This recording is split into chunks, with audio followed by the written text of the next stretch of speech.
Hey everyone, welcome in, welcome in. My name is Jean and I'm your host. This is episode 3. If you're seeing me, sorry for the pause. If you're seeing me, you're seeing me on YouTube. And I will here soon hit play to my Spotify so I can record it for this podcast. But yeah, I'm very unapologetic. Just gonna say. So this episode and the rest of these episodes kind of come with a disclaimer. In that disclaimer, I'm going to say flat out that I come from a place of love. This isn't a podcast that is going to try to sway you or anything of that nature. I'm here for perspective only, and from my experiences and how it worked out for me. Yeah. So, and if you're also looking at me and you see that I have two different mics, this one right here is so you could hear me as you're seeing me, and this big old guy is for my audio recording that I haven't hit play on just quite yet because I kind of wanted to break it down a little bit before I got into all that stuff. That's the perk of these YouTube videos is that it's kind of behind the look scene. You can actually see me, so opposed to just listening to me. Um, but yeah, I hope everybody's been well. This episode's been, and the next episodes were a challenge for me because I had a lot of research. I kept getting pulled in so many damn different directions and I had so much information. I'm like, well, how do I even start what I'm trying to say? Just to recap really quick and not get too far into it. Actually, I'm going to wait until I hit record. But yeah, so in this episode, I might tangent off a bit, but I promise you it's going to be structured. And by the end of it, you'll understand what I'm trying to say. In my neurodivergent brain, it tends to do the whole ooh squirrel shit. So, and I do tend to go on tangents. And that's kind of why I started this podcast, is because I am a tangent girl and I do like to talk. And someday I would love, and I can't wait for people to join me so I can have open conversations with people. Now, I want to give a shout out if you liked my little cover art. That is Miss Patricia Coleman, and she has her YouTube channel on here of Digging in the Dark. And so all of that rights, it's hers. She did it. She's helping me out a lot, and she's kind of taking care of these things or that part to help me, not taking care of it. But yeah, she's helped me along. So I just want to shout out to her and tell her I love her and thank you. So, and I can't wait for more amazing shots like this because the cover art was killing me. Kept getting these weird faces, right? Anyways. So let's begin. I'm gonna hit play. So just give me 1 second here. Hey, welcome in, welcome in. This is episode 3, and right now you're listening to me on Spotify, Authentically Uncomfortable. Sorry, guys, but that's kind of how I roll. I like to do things and say things that, especially when it comes to perspective, it tends to make people uncomfortable. So that is why I named this Authentically Uncomfortable, because I am as authentic as I can stay to be, and I'm pretty damn transparent. I wouldn't be doing these podcasts if I wasn't transparent because I talk a lot about my past experiences, and that's where a lot of this stems from is experience and the life that I've walked through in the 45 years I've been on this planet. Now, to go back and talk about these last 2 episodes, I talked about Satanic Panic, I started with, and then I got into the McMartin case. The reason I got into the McMartin case specifically was to give you guys perspective and understanding that people are not always believed. And that's a very, very key thing to remember from here on out of not being believed. And unfortunately, it has to do with young people not being believed. And why I chose to go this route is because it kind of, or what I'm about to get into, it kind of gave me like memories of holy shit, I dodged a bullet. Just by not being interested, I dodged a bullet. And what I'm referring to is I'm going to go back again to when I was a kid. And by this time, my parents were not pushy on religion. They left it all up to me. By this time, I'm like 14, 15 years old. Yes, I was a child who signed a purity. I didn't have a purity ring, but I signed a purity paper stating that, I would save myself from marriage and all this other stuff. And because I was coming into being a teenager and I was coming into that aspect of young girls of what we, the beginning, I don't know what I'm trying to say there. However, the bullets that I dodged was the community of it. I did not get along at the time with the kids of my youth in the church. I did not get along with them. I was bullied for a lot of years when I was little. I was very excited to get out of Catholic school because of that fact. So I didn't have that community of other children that were involved in different things growing up, that dealt with the church of dealing with teenagers. Now, the kids that I hung out with were kids that, my mom would call trouble kids, but really we were just wild and rambunctious, and they may have gotten in trouble, but I stayed out of trouble because of the parents that I had, and I was absolutely terrified of my dad, so I kind of stayed away from it. But so it kept me under the radar, right? Sort of kept me under the radar. Now I have tons of family, very, very large family. My cousins and I were not close.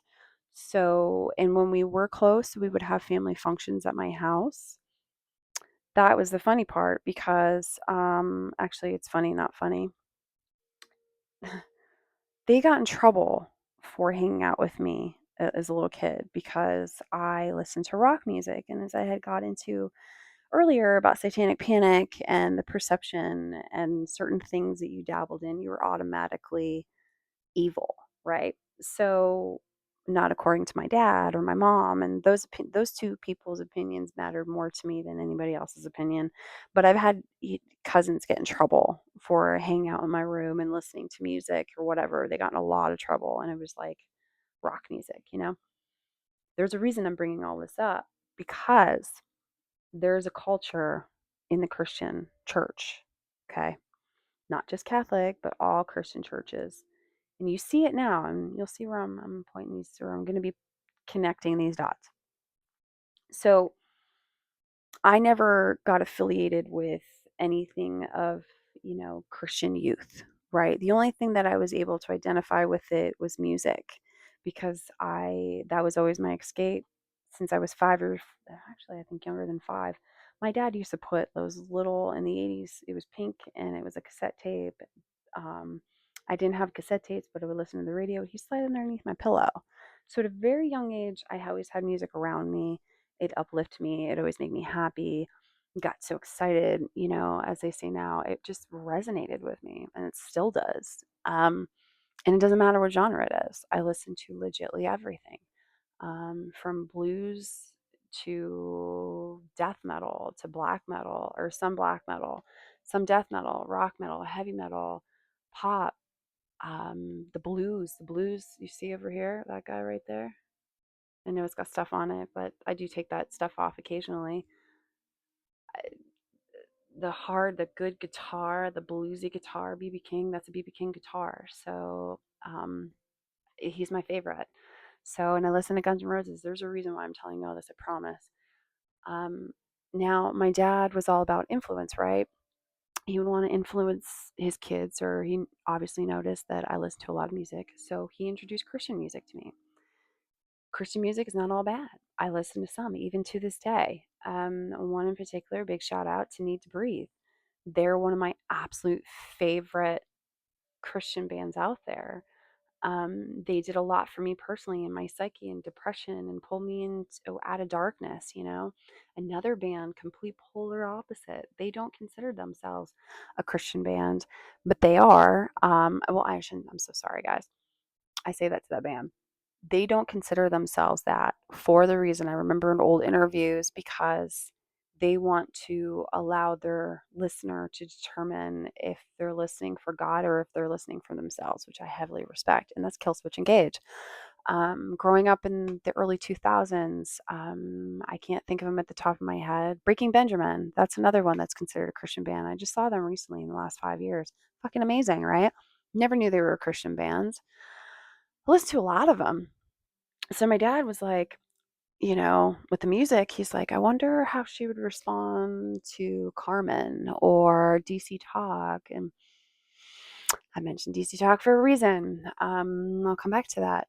So just to, find stuff that I can enjoy that he knew had a clean record, so to speak, or cleanness behind it. Now, I think in the early 90s, with my generation, the older millennials and even Gen Xers, they remember this. They remember this. And I really wish it was talked about more. And that's the early 90 mega churches, televangelists, and what is it? Sensationalism and religion. That's honestly was the first time I ever frickin' saw it. And I think I don't want to say his name wrong, so I'm going to use my Chromebook for something, right? If it doesn't die on me, there was one particular televangelist that I grew up with that my dad absolutely loved watching him. And I couldn't get into it. I couldn't get into it. It wasn't my type of preaching, right? Um, let's see. Now, besides when I was young, I was really into other stuff. So it was just kind of like, oh, yep, I was right. In my head, I was right. Billy Graham, my dad used to watch him all the time. Now, this is where I'm getting into this episode because there is something that all of these televangelists all have in common is that 90% of them are evangelical. They Now I can get into what evangelical means, and I eventually will, but I don't know if I'm going to get into it into this particular episode because I'm going to kind of veer to a different direction. Now, evangelicals, televangelists, mega churches, I'm sorry, I said it again, mega churches are kind of all have something in common. Very, very large groups attend these things. Very large groups. Now, in my notes, that's what I'm digging for. Let me see if I can find. I had it all set up, but I was out of order. So let me see if I can find it. And it's about megachurches. It's the whole, there it is. Megachurches, and what are they, right? It's a Protestant Christian church, or I'm sorry, a Protestant Christian congregation that averages more than a few thousand people, but that attend their worship. And the but was it goes from 2,000 to 40,000 weekly attendees to these churches. These are mega churches. We see them so much now, not to be confused with a MAGA church. That's not what I'm referring to. MAGA church is something else. I think that's Turning Point. I don't even know. Probably get in trouble for even bringing them up. But these MAGA churches, I'm sorry, they're so close. I'm dyslexic. Mega churches, they're usually a mixture of traditional parishes, right? Your evangelicals that I was speaking to. An evangelical, basically, they're just Christian. They're serious, crazy Christians. And that's what we're seeing now. A lot of them nowadays the evangelicals did branch into Christian nationalism, but there's some evangelicals, I think, that are away from it. I don't even know. It's so hard to keep up with anymore. But anyways, their contemporary environment uses up-to-date cultures, like in music, concerts, like concert style lighting, your electric guitars I was talking about, and streaming, which is basically like social media and voices. Oh, and videos on campuses and online. Sound familiar? That's where they can kind of clash or cross over a little bit, is between those two. And that is what I'm referring to as a MAGA church, the Christian nationalism, in these mega churches. We see now in 2026 places like Turning Point. That's really what they are. They were evangelical um, startup, from what I understand. But like I said, I'm not going to get completely into them. But these that was sarcasm, with these MAGA churches, it's centralized leadership. Okay, it centers around leadership is of that person. The person that's up there and giving you all the sensationalism, they're loud, it's like a very intense TED talk, except with their scripture attached to it.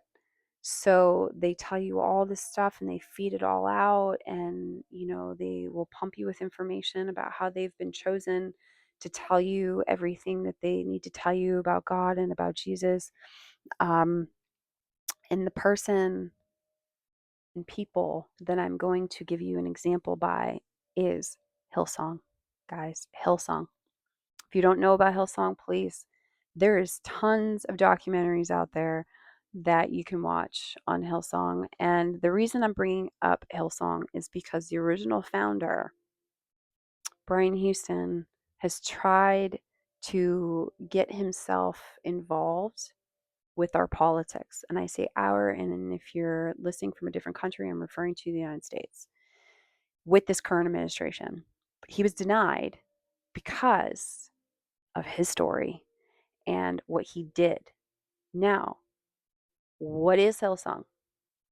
Now we can actually get into this, because this is really what this episode I wanted to gear more so around, so it can give you that real perspective of, you're like, oh, like, I'm going to tell you a few documentaries to watch if you're into that sort of thing. If you really care about perspective and you really are truly wanting to understand what this is about, because right now, so many people are angry, including myself. So many people are over this. Hillsong, it doesn't exist anymore. Well, it does exist. It's very small. There's still one little congregation left, but I'm going to digress. I'm very good at that, guys. I'm very ADHD. Now, if I can just literally get my shit together. Let's see here. I have these pages numbered. And apparently, dun, dun, dun, dun, there we go. Okay. Now, what is this church? What is this church? This Hillsong Church. What exactly is it? What's their niche? It really isn't a niche, because it's a Christian Pentecostal megachurch, really. They have concert style worship. They use Christian music to top off their charts. Basically, they use Christian artists to come in, and they would throw a rock concert, and there would be like 30,000 people watching this, and in the midst of it, they're praying. It's Pentecostal. So if you don't know anything about Pentecostals, they're loud. And I mean that with the most respect. I've been to a Baptist church when I was young. My dad brought us to, and I absolutely was in love with it because it was theatrics. Catholic churches are boring, and that's what I grew up in. So it was like, oh my God, these people are praying and they're loud about it. And I've always been silenced. I'm a little girl, so always been silenced. Blah blah blah. Which that won't change in a Pentecostal church. Women are usually silenced. But anyways, yeah, but this particular church would use like up to date pop culture. And I'm into pop culture. I've been into pop culture since the early years of my life. Now, this particular church was founded in Australia, in Sydney, in 1983. I say founded, but really it was switched over. The founder, Brian Houston, acquired this congregation through his father, except for he changed the name and style and wanted to do this. Now, Brian Houston had a son, right? And at this moment I don't remember his name. But another gentleman by name of Carl Lentz, went to school in Australia, and he was introduced to Brian's son. They became friends. They were very devout Christians together, and they're actually right around my age. So I think Brian's son's a little bit older, but Carl is maybe a couple years older than me, but we're around the same age, and I'm 45. So Yeah, he decided in Australia, hey, let's go to the United States where it's, we have freedom of religion. He didn't say this part. This is my opinion. Like, hey, let's go to the United States and let's start our own congregation, right? And, we can stay true to some of the stuff that, the Hillsong in Australia is and blah, blah, blah. So they did. They went to New York City, and in 2010, Carl Lentz opened up Hillsong in New York City. Now, who is Carl Lentz? Who is he? Like, what kind of guy is he? And no disrespect to him at all. I've watched a lot of interviews after and before. This isn't a dig on him. Um, I don't know about the people that were involved that made peace, but I know he's made peace with the situation and everything that has happened. So this is not really a dig on him. And he will even say he does not want to be back being a pastor. But this was an epic, colossal fail. But guess what? It ended just like how they always end. He's not alone. There's multiple people that have gone through this and in the process destroying thousands of people. So sorry, dude, but that's just, it just, and he knows. So I'm sure, at least the interviews that I've watched, he knows. Now, he was born Stephen Lentz on November 6th, 1978. So yeah, he's about 3 years older than me. He is one of the few examples of what religious centralization looks like. For a little context, Carl attended Hillsong College in Australia, like I had said, and he went to go meet Joel Hudson. That's his name. And Joel is the son of Brian Houston, the actual founder, or the grandson to the one who started this whole thing. These two would collaborate and they would open it up in 2010. Now, Carl would later become entangled with celebrities. Yep, he's that guy. Now, these celebrities like Justin and Hailey Bieber were very close to him. And if anybody that's watching this or listening to this that knows anything about pop culture, you will know that a lot of young um, actors and actresses were very involved, singers, whatever. And Justin happened to be one of them. Now, they're not because, like I said, this has an epic fail. And these are the people that I really feel bad for are people like Justin Bieber and Haley and even Selena. I know that's a weird train to even say, but because if you know the three of their story, then you would know why I said that. But honestly, it was the style and the fashion and A-list celebrities and tattoos and the hyperbeat style, like I had said about the fashion. He is what we would see today as a hipster, somebody like your everyday guy, sort of everyday guy. To me, he kind of, yeah, reminds me of like a hipster. If you see him, he's got ripped jeans, he's well put together. He kind of reminds me of like a pop country artist, to be real. The way he dressed and still dresses, um, just very casual, right? Basically, if you know anything about me, and if you don't, that's fine. I mean to say it like that, but I kind of dress like a rock star, like most of us millennial Gen X people that are into fashion, that are into that stuff. It's kind of we followed it. It was mall culture, is what I know it as. Like if you grew up in the late '90s, early 2000s, you remember stores like Gadzooks and what's another one? Buckle. That's kind of what he reminds me of, like a new age buckle, like with the buckle jeans. And I forget what store it was in the mall I grew up in, Erie, Pennsylvania, but it had like designs all over men's t-shirts and kind of like went into like a shine down kind of a look in 2006. Well, that's kind of what I'm talking about. It just looked, it was the reason, sorry, the reason that this was applied is for you to be able to relate to them, to say, oh my gosh, this person looks like me, or, this person talks like me. So they pull you in. This is what sensationalism is. It's a hook. It's a marketing scheme hook to get you to pay attention, to captivate you in a way that you can't look away. Now, I think I did. I hope I did, because I've done so many of these same videos because my audio shit that I can't remember, excuse me, if I mentioned even in episode 2, the reason I went into the McMartin case is because in that case, hundreds of children were put under investigation and nobody was believed, right? They don't believe, I'm sorry. It was too far believed that in the end it was destroyed because now nobody believes, because everybody did believe these kids.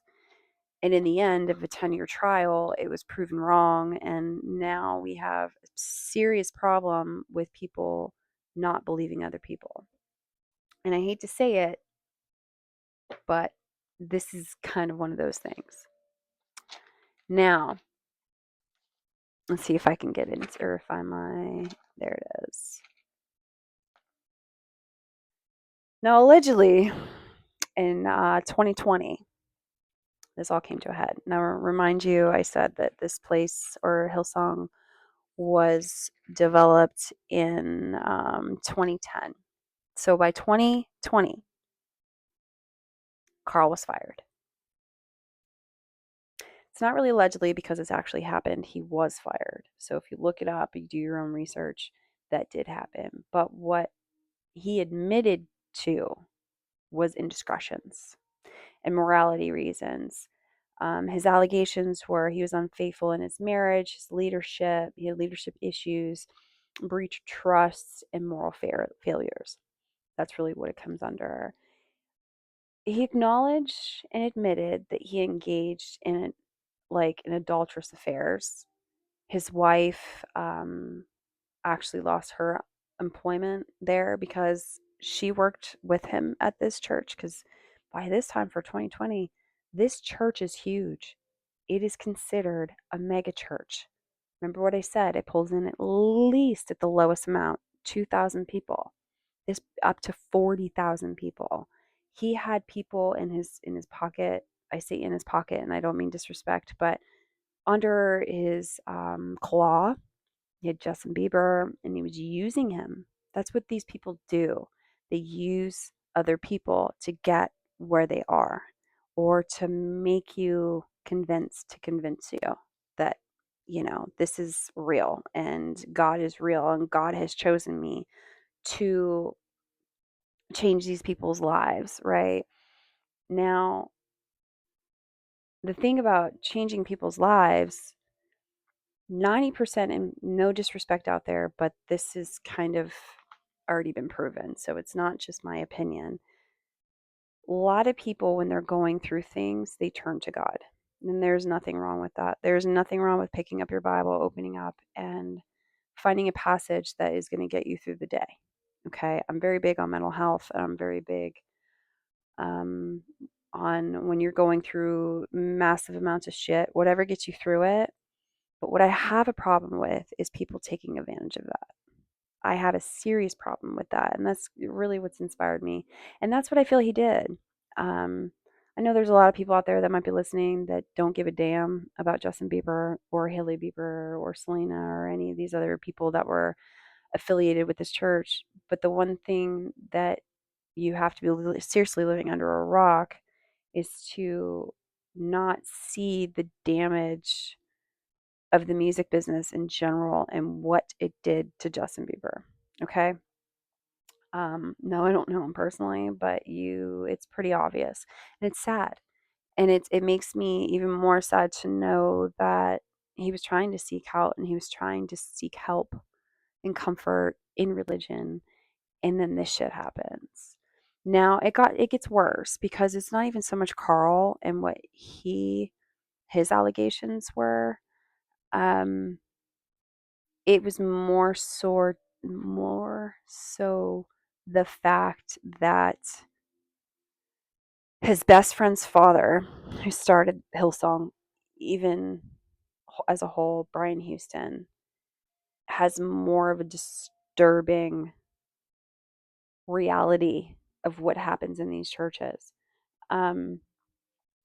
Carl, after he was fired, Hillsong just kind of took a complete nosedive. I mean, it's still around and they still do things, but the credibility of them has been shot completely. I mean, it made national news because it was a national church in another country. Now with Brian Houston, that actually gets a lot more disturbing. And it gets more disturbing the more you go back. Like Frank Houston, who was the original person who taught Brian how to be this overzealous, over the top pastor. And his allegations, Frank's, followed Brian, and he was conditioned to allegedly commit the crimes that he did. And from what I understand, he got off. He didn't see any kind of hard time. And what was alleged about with him was a lot more egregious and a lot more evil because it concerned minors. And unfortunately, when that happens, people aren't believed. This poor girl who came forward about Brian Houston was not believed. Um, it's very sad once you go down this rabbit hole and find out more about these allegations. So I'm going to recommend a documentary for you, a few actually, and this one is it's a news clip, or it's a news one. It's the Hillsong Church Global Investigation / 7 News Spotlight FD for full documentary. And hopefully I can leave this up somewhere so you guys can remember and you can just go in and click on it and you can find it here on YouTube. Now, and the other one that I wanted to recommend is the flip side that supports Carl. And it's an interview between him and his wife. And Laura, her name's Laura, she opens up about everything and how she felt. And he's relatable. She's relatable. I can see why people are drawn to them and drawn to him because of all of this. But I can also, no disrespect, but I can also see the manipulation. Um, it's in the way you talk. It's still no true accountability, in my personal opinion, because not only did you hurt your wife, but you hurt other people. Through the whole interview, I never got or heard him say and look at the camera, because he's got his own podcast, and say directly to all the people that he's ever hurt, like a grand apology. He talks about himself mostly and how dark of a time that was for him. But I'm sorry, sir, but you don't even acknowledge that this could potentially, or had been potentially, a very dark place, not just to one person, but a lot of many. I mean, after the allegations with Carl and he was fired and everything else, the Biebers, they distanced themselves. All the celebrities completely dropped him. So he's got no money and he may not need it. And he says he doesn't really care. But at the same time, if you really felt that bad, you would give back every cent, or you would donate it somewhere that you know that would help people. And instead of thinking of yourself, that's the problems I have with these people. Now, Brian Houston is way worse. I'm sorry, dude. But he I'm trying to read these notes fast and it's not working, but I think I wrote, what was it? Now, what about Brian and the original Hillsong in Australia? How was that affected, right? Or was it affected? It was absolutely affected. But in my opinion, people didn't stop going. It was, it's across the bigger pond. We say across the pond going to England. This is across the opposite direction going, south of Japan, the big country that's below Asia. So I don't think a lot of people really stopped going to this church once they felt those allegations. That documentary I was talking about, where is it at? Let's see, document that's supportive of view of Carl. You can find it on YouTube. Honestly, just put in Carl Lentz and podcast Hillsong apology. It should pop up. Now, I'm just going to read you my notes. I'm not so into their marriage. I think this is for the Christian community who chooses to work out their marriages after fidelity. This is about his podcast. I don't think it was really about the Christian community, but at the same time, he was talking about infidelity and, how to work on their marriage. Now, Brian, the original Hillsong in Australia, he kept going. He just kept going. He kept preaching. He kept doing his thing. And um, now, for the record, Brian Houston did step down in 2022 because he didn't have a choice. The church that was affiliated with his dad is called the Church of the Unleashed. Oh, wait, no, I'm sorry. Yeah, that's his new church. That's the new church he's now doing. Because unlike Carl, who actually did the right thing and decide, I'm not going to preach anymore. I'm not going to be a leader anymore. I learned my lesson. It's not an easy damn job, and not to mention he was allegedly on drugs too, that he admitted to, and the alcohol and everything else. Brian decided the dad decided to do something else. He opened up the Church of the Unleashed is his new adventure. And he claims that he's touched by God. Anybody that claims that they've been touched by God without saying, we are all touched by God, we are all God's creatures. No, he is the only one who's been touched by God. He is the only one who can give you this message. He is the only one that could put you on the right path. He is the only one that will allow, or that God will allow to change your life or help you or heal you of any of that nature. But back to the girl that I was talking about, that wasn't necessarily Brian. So that's why I say allegedly, because it was people in the congregation that were doing things, that were taking advantage of young women, young girls. And the girl that was brave enough to speak up, no one believed her.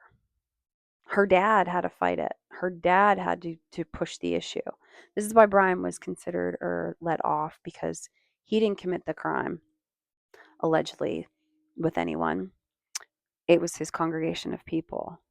And instead of doing something about it, he allowed it to happen over and over and over again. And it wasn't just him, it was a lot of people in his congregation, his church, that just completely allowed it.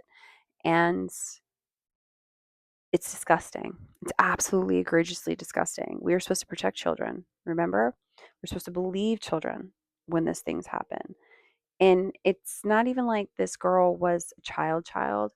She was developed. She was at least 14 or 15 years old. And that's the problem, guys, with these type of Christians.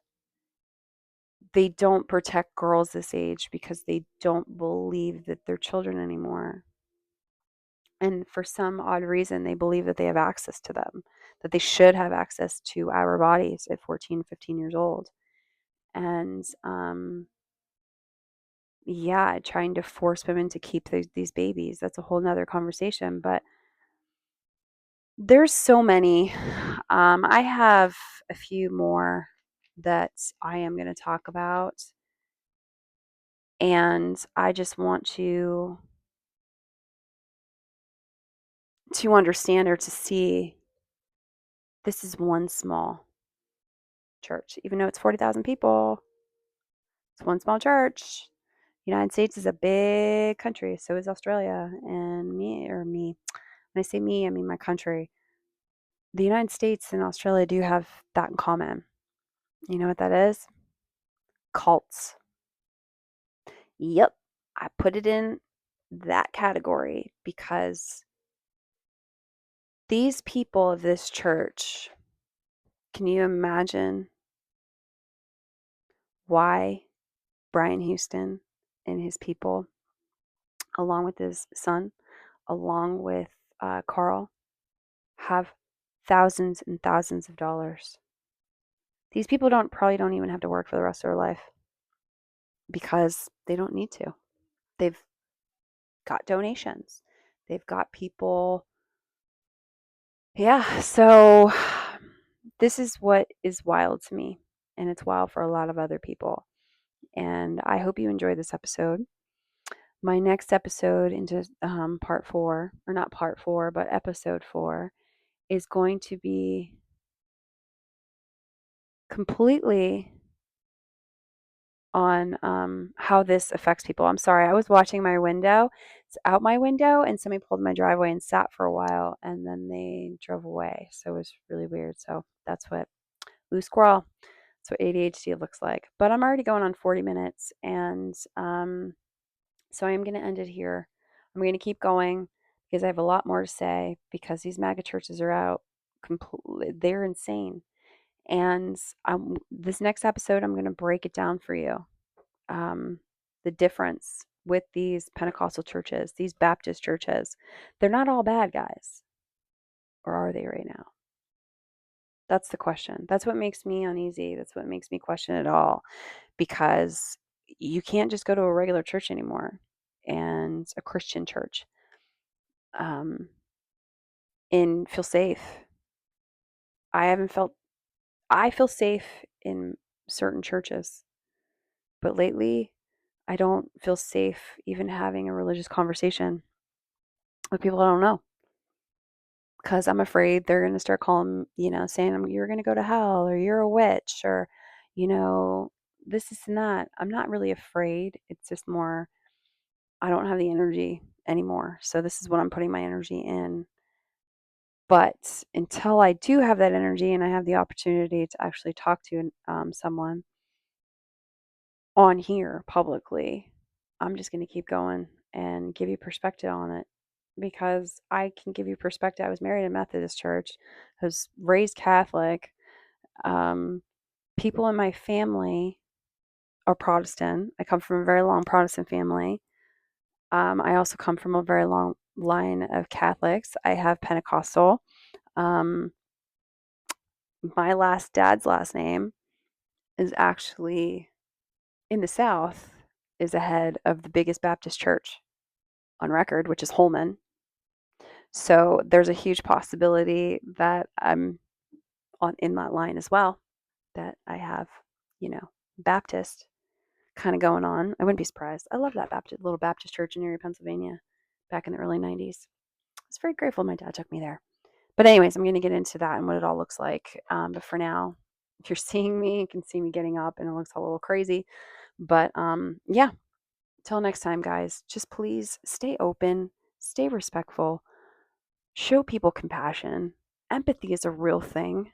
If you think of the biggest person who had empathy, that's your Jesus Christ right there. He was compassionate, he was empathetic, and beautiful. But he flipped tables when he was pissed, when he saw things that were not okay. Just remember that fact because there's a whole large millions of people out there that believe that empathy shouldn't be given. A lot of Christians believe that, and it blows my mind. Like, you have to have empathy. Put yourself in other people's shoes. That's what this perspective is about, really. It's putting yourself in other people's shoes and being able to understand and see why they react the way that they do. And some people are so far into their psychosis that, yes, it's a mental illness. So you know what you do? You leave it alone, or you let them put them on the path of healing. Don't criticize them, unless they're harming people. And so many people might think out there, which I really don't care what people think of me anymore, but that I'm trying to harm. No, I'm not. Faith is shaken only by the person, not a perspective from another. If your faith is shaken by a perspective of another, then your faith is not as solid as you think it is. Faith, true faith in God and true faith in Jesus cannot be shaken. A lot of people might try to say, oh, yes, it can. No, it cannot. Um, True faith, no. Talk to a pastor. See, it depends. And if they say yes, ask them why. And then see for yourself if they're projecting out. Because honestly, they might be trying to give you perspective to say, hey, it's okay to have your faith shaken. But if they tell you to get off the path that you're on because it's just going to constantly shake your faith, that's not the person you want to talk to. Anyways, I can keep going. I'm digressing because that's what I do. I love you guys, and just know, yeah, you're thought of and you're loved. And always, always, always stay authentically you, no matter what. Just don't fucking harm anyone. Cheers.